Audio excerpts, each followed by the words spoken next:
World News Today, brought to you by the Admiral Corporation, makers of Admiral Radio, America's smart set. By shortwave broadcast direct from important overseas stations, as well as leading news centers of our own country, CBS correspondents are waiting to bring you a complete report from the world's political and battlefronts. But first, here's Doug Edwards. American daylight bombers were busy again today. Our liberators, with fighter escort, have continued the air offensive with another sock at German coastal installations in France. Mud and slush are hampering the Russian armies from Estonia to the Black Sea, but the Germans report a big new Red Army push toward Romania. A dispatch from Turkey says the Germans have begun another general offensive against the Yugoslav partisans, and in the Pacific, American troops on Los Negros and the Admiralties have killed 3,000 Japanese in one of the fiercest battles of the war. Now, news of the fighting in Italy and an interview with a flyer from Detroit. Admiral Radio takes you to Naples. John Daly reporting. Bogged down in mud, which forced all movement onto the roads, where any major activity would have been easy prey for artillery, the land fronts in Italy were quiet today, and once again, bad weather severely hampered air operations. Patrols and artillery were active in the casino area, and the Germans maintained steady pressure at several points on the periphery of our Anzio beachhead. But no new major enemy attack appears to be shaping up. The Germans haven't yet recovered from the beating they took from Allied artillery in their midweek offensive, nor from the terrific Allied aerial blitz last Thursday, in which every type of aircraft participated to deliver the greatest ground-air support assault of the Mediterranean campaign. It was a final punch, after which the German attack petered out. Captain Nicholas J. Cassoon of Detroit led a fighter-bomber squadron of A-36 invaders in that aerial blitz. They followed the fortresses and liberators, which had already dropped a record 40,000 fragmentation bombs on German positions. When did your outfit go in, Nick?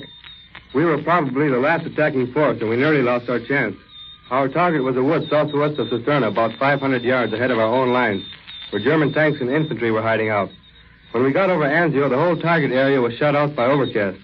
But we found a hole in the overcast and saw a familiar landmark, which we knew was about 7 miles from our target. That gave us a chance, and although it meant we'd have to change our bombing tactics, we took it. Well, how did you change your tactics? There's a lot of German flags stacked up in the beachhead, and the plans call for dive bombing. We were supposed to go in at 10,000 feet, roll over, drop our loads, and get out. Letting down through that hole in the overcast meant we had to make a low-level attack. Some of my squadron went in on their bomb run as low as 300 feet. But they did a good job. 6 pairs of 500-pound bombs slapped right into the wood, and a lot of them landed on German positions around it. Well, was it very hot, Nick? It certainly was. I think those Jerrys were even throwing rocks at us. One of the ships had a rock in its wing when we got back to the base. They opened up with heavy stuff as soon as we let down through the overcast. By the time we turned into the bomb run, they were throwing everything at us. It's the heaviest small arms barrage, machine guns and rifles that I've ever flown through. I came into the target at about 400 miles an hour, parked the bombs in the trees, and then hit the frenzy button. And what's the frenzy button? That's what we call a throttle. And when things are as hot as they were at Anzio, you push it as far as it will go and then bend it. Well, you seem to have taken most of the fight out of Jerry anyway. I guess we did, John. We have what we call a bomb line. In effect, it separates our front line from theirs. And when the squadron went up to Anzio this morning, the bomb line was just the same as last Sunday. Now back to CBS in New York. More news in just a moment, but first, here's Warren Sweeney with a word from Admiral Radio. The morale of the men who are winning our battles on all fronts is all important to their leaders. News from home ranks first on the morale-building list, and radio is a principal means of bringing them this news. Admiral Corporation is proud to tell you that American radio manufacturers have supplied thousands of compact short-wave sets that bring Main Street to the boys in all parts of the world. Sporting events, Hollywood gossip, the opera, political highlights, favorite comedians and dance bands. The boys get them all by shortwave radio. Every day, Admiral and other manufacturers are producing and shipping tremendous quantities of radio equipment for military uses to hasten victory. New standards of precision have grown out of a need for better war communications equipment. Admiral Corporation assures you these same new standards, which seemed impossible before the war, will be used when Admiral's vast productive forces are turned to building a new and better Admiral Radio, America's smart set. Now, here once again is Doug Edwards. Allied planes from Britain, including our liberators, were over France again today. For this news and an interview with one of our fighting men from Texas, Admiral Radio takes you to CBS London. Richard C. Hottelet reporting. The 8th Air Force has brought the Blitz to Berlin in daylight. And when I say Blitz, I don't mean only bombs. I mean our Lightning fighters, too. Day before yesterday, our P-38s penetrated deeper into enemy territory than any fighter has ever done. It's 1,200 miles round trip from England to Berlin.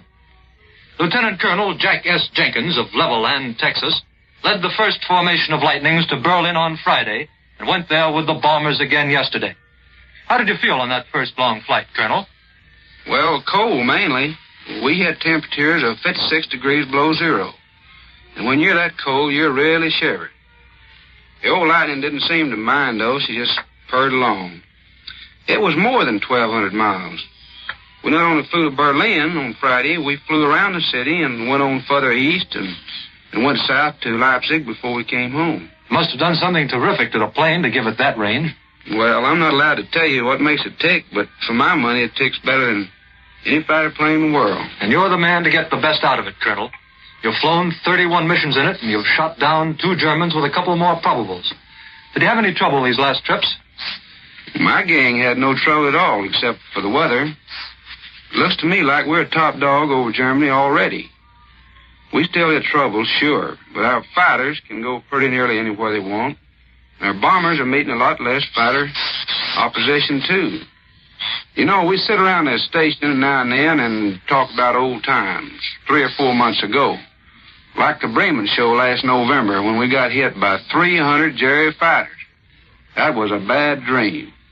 Now it's a milk run. And when Bremen gets to be a milk run in 3 months, that's pretty good. What's the reason? There's one main reason. Our bombers and the RAF are hitting the German aircraft industry so hard and so fast that they just don't have the planes to put up anymore.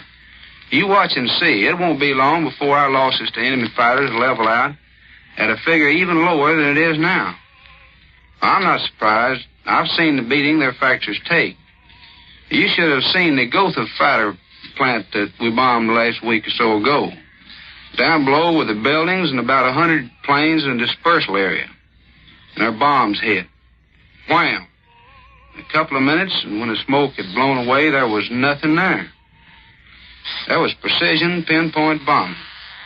Gotha was a plant like Lockheed. It was wiped out. You know, there have been a lot of communiques in this war that said one objective or another had been destroyed or annihilated or something, but you never seem to see any direct practical results. Now, flying over Germany, we see the direct results of our air offensive, and that's the payoff. Thank you, Colonel Jack S. Jenkins. I return you now to New York. And now for news on the home front, Admiral Radio takes you to CBS Washington. Don Pryor reporting. Senator Truman's committee has issued its 3rd annual report on the nation's war production. The committee says that American industry has passed its most crucial test and from now on can afford to concentrate on high quality in the production of specialized items like landing craft. More civilian production is in sight, and the report says the emphasis should be on farm machinery. The Truman Committee also reports it also takes a crack at proposed national service legislation, maintaining that problems of manpower are much too difficult and complex to be solved by mere draft of workers. There's no late news here from Argentina, since Acting Secretary of State Stettinius yesterday accused that country of still being a base for Axis espionage. The charges made by Stettinius have the effect of leaving it up to President Farrell to prove that his new regime isn't Axis-inspired. Representative Robertson of the Ways and Means Committee indicated today that it may be several months before simplification of tax returns will be possible. And the Agriculture Department says next month's meat supply will be smaller than it is now. I return you now to Admiral Radio in New York. The Red Army today is meeting more opposition from the weather than from German troops. A great thaw has turned the battlefields from the Gulf of Finland to the Black Sea into a deep, sticky mud, and slushy swamps and streams are impeding the advance of the Russian troops. The German High Command reports, however, that the Soviets have broken the enemy lines in the Sheptikov sector in a new push toward Romania. The Russians are said to have attacked with superior infantry and tank units. Now for a summary of the situation on the Russian front, here is Columbia's military analyst, Major George Fielding Elliott. As Mr. Edwards has just told you, the Germans admit that the Russians have broken into the German front in the Shepatovka area. This is on the south face of the long, thin Russian salient, which thrusts out into the southeastern corner of Old Poland, with the Pripyat marshes north of it and the German southern armies on the other side. The tip of this salient has for some time been holding the important railway junctions of Rovno and Lutsk. About 10 days ago, the Germans launched an unsuccessful counterattack in the region of Lutsk. This attack appeared to be made in wholly insufficient strength. It was sharply beaten back. The situation was one made to order for a German counterblow. Whenever the Russians have in the past effected such a deep, narrow penetration, the Germans have struck viciously at the flanks of the salient and often have succeeded in reducing it. There is the greatest need for the Germans to do something of the sort in the case under discussion, for it seems impossible for them to reconstitute any sort of consolidated defensive front in Russia unless they can reestablish easy communications between their central and southern sectors. Such communications are now interrupted by this Russian penetration. Yet, when they do strike, they strike a weak and ineffective blow. And now the Russians are themselves on the offensive again in the same general area. That means that the Germans have given the Russians time to build up their communication system, to bring forward men and material. They would never have allowed this to happen if they could have prevented it. Hence, one can only draw the conclusion that Field Marshal von Manstein does not have enough troops for the purpose of putting on an effective counterattack. Inevitably, this leads to the question, have the Germans been compelled to miss the boat in South Russia in order to find troops for reinforcing their Italian front? It seems very likely, though it's possible that the weather, which has brought the spring thaws a little early to the Russian front, may prove the Germans' friends in Russia, just as it has already done in Italy. That was Major George Fielding Elliott. The USS Refuge, newest of the Navy's hospital ships, is at Baltimore now, about ready to join the fleet. For a report on her and an interview with Vice Admiral McIntyre, the Navy Surgeon General, Admiral Radio takes you to the USS Refuge. Bill Slocum, Jr., reporting. This is a strange and pleasant assignment for these unhappy days. I'm aboard a sleek and sturdy instrument of modern warfare, which is not designed to kill, but to heal. It's the Navy's newest hospital ship, the USS Refuge. The Navy is very proud of this seagoing hospital, and proudest of the new ship is Vice Admiral Ross T. McIntyre, who, as Surgeon General of the United States Navy, is charged with the medical care received by all our seagoing fighting men and the Commander-in-Chief at the White House. Admiral McIntyre has taken time out from showing this new ship to an official party from Washington to talk briefly about her to us. Admiral McIntyre, would you tell us something about this new Mercy ship? She will comfortably care for about 630 patients and many more if necessary. She carries a 72-bed mobile field hospital and the very newest and best of hospital equipment. She certainly doesn't look much like the usual U.S. Navy ship. That's done with a purpose.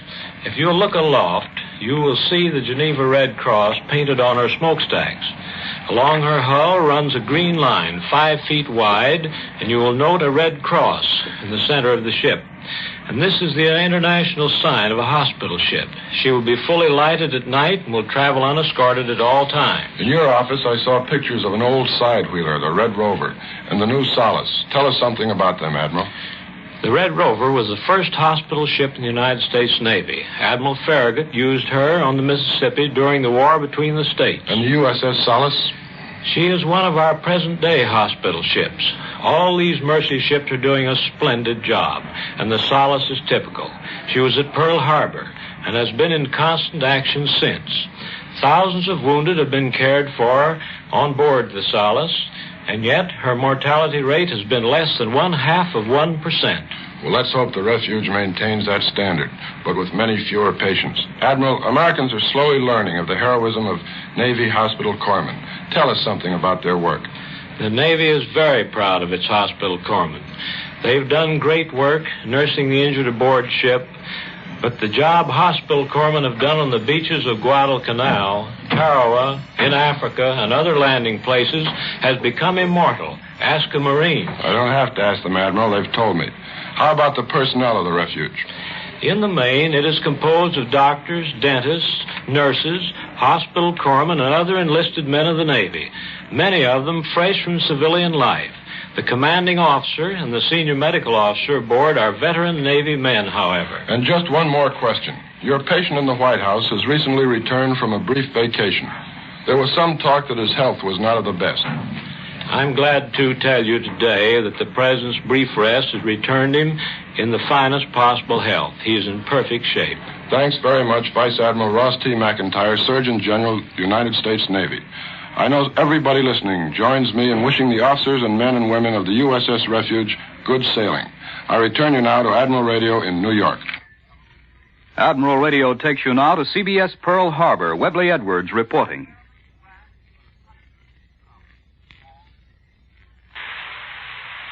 Among the carrier forces that attacked Truk and the Marianas was Air Group 9, one of the hottest of them, and a veteran outfit. With me here right now is the skipper of that group.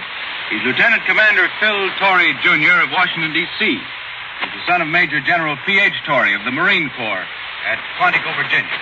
Commander Torrey, will you tell us about the Marianas attack? On all the attacks our group has made so far, including Truk, we've managed to surprise the Japs, so this was the first time we'd ever been discovered before we hit. This Jap plane picked us up before noon of the 21st. And that afternoon and evening, he and his brothers came back.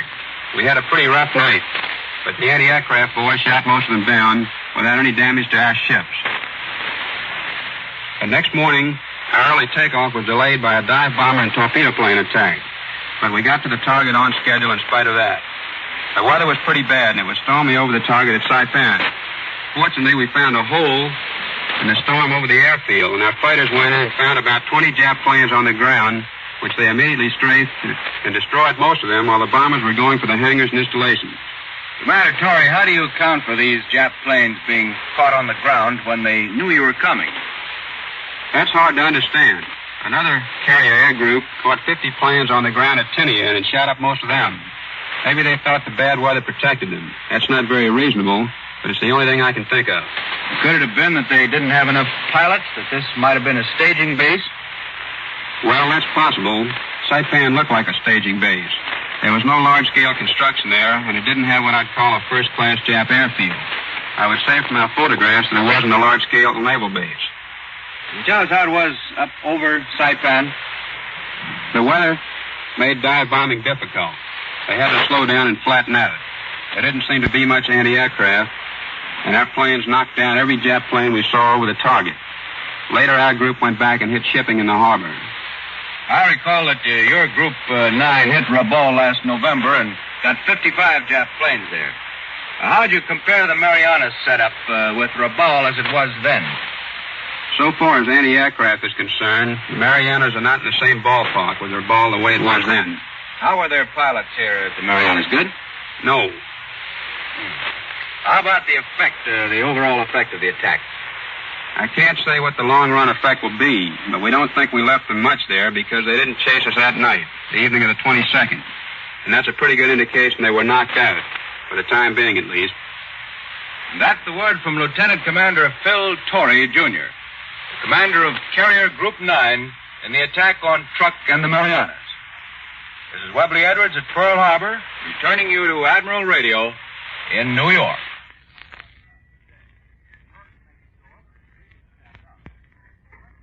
And now for another interview with a Marine sergeant who saw 22 months of action in the South Pacific. Admiral Radio takes you to CBS Washington. Don Pryor reporting. When Major, now Lieutenant Colonel James P.S. Devereaux and his 378 Marines were making their historic stand on Wake Island in December 1941, one of the most avid listeners to the news was a 19-year-old student in a Washington prep school. He was Major Devereaux's nephew, John R. Devereaux. And here he is, now a sergeant of Marines himself and a veteran, just back after 22 months with the Raider Battalion in the South Pacific, including 70 days at Empress Augusta Bay on Bougainville. Tell us about those 70 days, will you, John? Well, we went in with a task force on November 1st. My battalion took an island that guards the entrance to the bay, while the main force went in and established a beachhead. But there were a lot of losses on shore, so my company was sent in later to reinforce another battalion. That night, my platoon was sent out through the lines with an artillery observer, and we stayed out there for the next 2 days while the observer directed the artillery fire. Things moved pretty fast, and the main line overtook us on the third day.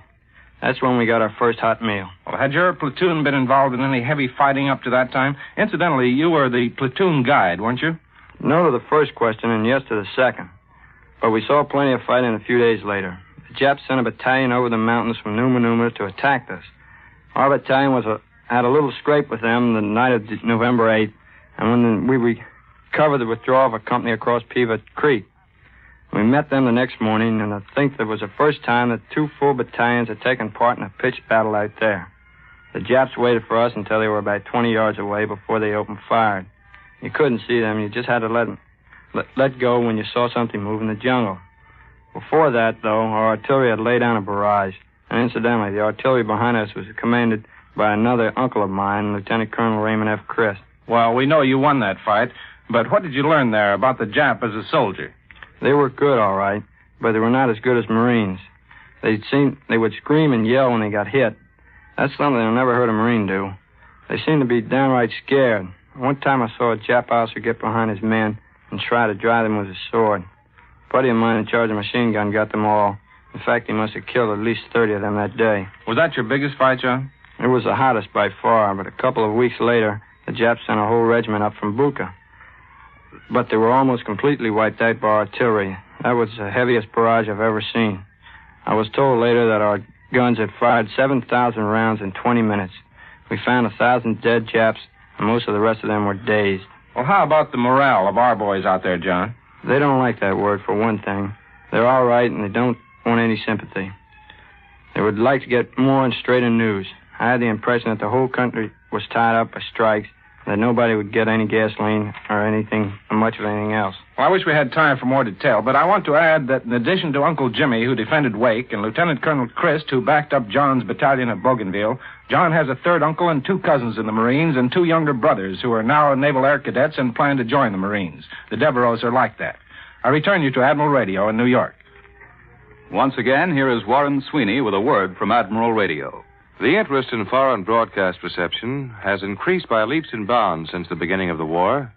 When peace comes, too, Americans will continue to be interested in first-hand news from abroad.